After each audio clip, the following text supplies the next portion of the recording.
Bueno, ¿de qué me gustaría charlar en el día de hoy, siendo 29 de septiembre del 2021? Y tiene que ver con lo que hemos visto ayer en los diferentes canales de televisión, por diferentes imágenes, y que también que han circulado en las redes sociales. Yo lo vi desde tempranito y a primera hora, cuando salía la información en relación a las barras y lo que pasó en Independiente. También lo que pasó en la barra de Newell's con una redada, dicen algunos, de la policía de la provincia de Santa Fe, yendo a buscar banderas en el estadio Coloso Marcelo Bielsa, ¿no? Y un poco hablar del día después de esto que sucedió con las barras y qué es lo que deberíamos hacer en la Argentina para evitar estos actos de vandalismo, actos de violencia y por qué se vienen sucediendo y la gente mira impávida la situación y nada podemos hacer, ¿no? Corridas, tiros, destrozos, situaciones de violencia permanente cuando uno va a la cancha. Todo esto quedó como en un impasse en el medio de la pandemia, fueron casi año y medio, 2 años, donde no escuchábamos hablar de barras, y claro está que el fútbol no aceptaba público. Ahora empieza el fútbol nuevamente a aceptar público, y empieza el negocio de los barras.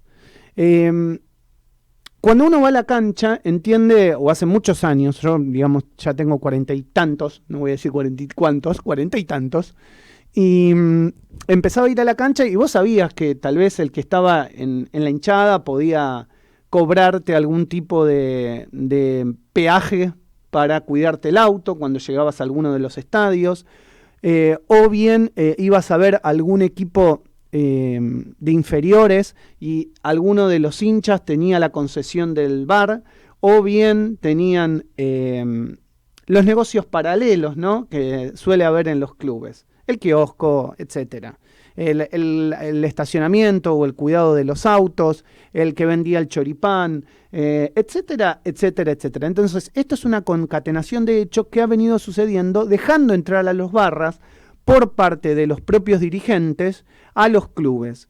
Hoy han tomado una trascendencia tan importante que te diría que el negocio y el poder económico que tiene ese negocio ya les hizo imposible a los propios dirigentes poder detenerlos. Situaciones que se viven como barras ingresando a vestuarios de fútbol, y esto lo puedo decir porque lo sé de primera mano, que han ingresado a vestuarios de fútbol con armas a amenazar a los propios jugadores, y situaciones como esta, cotidianas como las que ayer vimos en los canales de televisión. La pregunta es, ¿qué podemos hacer? Si esto se le escapó de las manos al fútbol argentino y se le escapó de las manos a la dirigencia, toda en su conjunto, ¿qué podemos hacer? ¿Qué se debe hacer? Y claramente cuando uno habla de situaciones que se le escapan a las instituciones, estamos en poder de lo que es el orden público. Entonces ya depende de las policías provinciales, de las policías jurisdiccionales y a su vez del Ministerio de Seguridad, que tiene que empezar a dar una respuesta frente a esta situación de violencia. ¿Quién es hoy ministro de Seguridad? Aníbal Fernández conoce de adentro los clubes, porque recordemos que fue muy cercano a Quilmes y estuvo asociado y relacionado con él durante muchos años, con el equipo, con el club. Entonces conoce de primera mano el movimiento de esta actividad. Yo lo que digo es que para cortar con cualquier situación hay que tener voluntad política de hacerlo.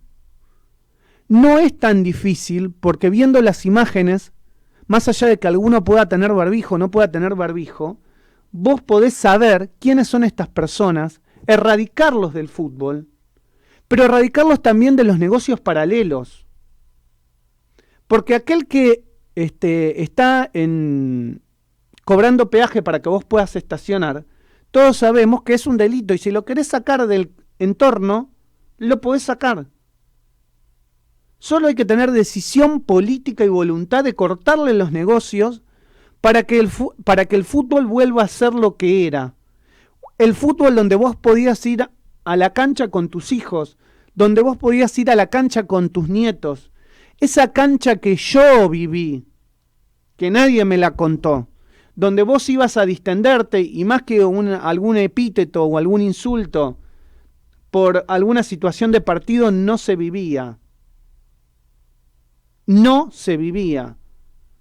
Pero en 30 años la degradación del fútbol y sobre todo de la sociedad con espejo y con reflejo en el fútbol es la consecuencia de lo que hoy vemos. El gobierno tiene una gran responsabilidad en frenar a los barras, porque frenando a los barras va a dar la imagen y la imagen correcta frente al delito, la imagen correcta frente al avasallamiento, la imagen correcta frente al poder de aquellos que creen ejercer, que con miedo y con violencia pueden más que el ciudadano común que pretende simplemente ir a ver a su equipo de fútbol, a sus colores, aquel que le enseñaron sus padres o aquel que le enseñaron sus abuelos o sus amigos, y que le enseñaron a sentirlo y a vivirlo. Los hechos de violencia en el fútbol son permanentes. Solo basta con recordar el último superclásico con público en la cancha de River. Solo basta con recordar el caso Alan Schlenker, no sé si se acuerdan, con el asesinato de Mariano Acro. Y así hay un montón de situaciones relacionadas con los barras. Y no pararon, y no paran, y se suceden. Basta la violencia en el fútbol, basta la violencia en la sociedad, y ojalá que la política esté a la altura de darle las soluciones a aquellos que quieren ir a ver un partido de fútbol. Esto es El Arranque.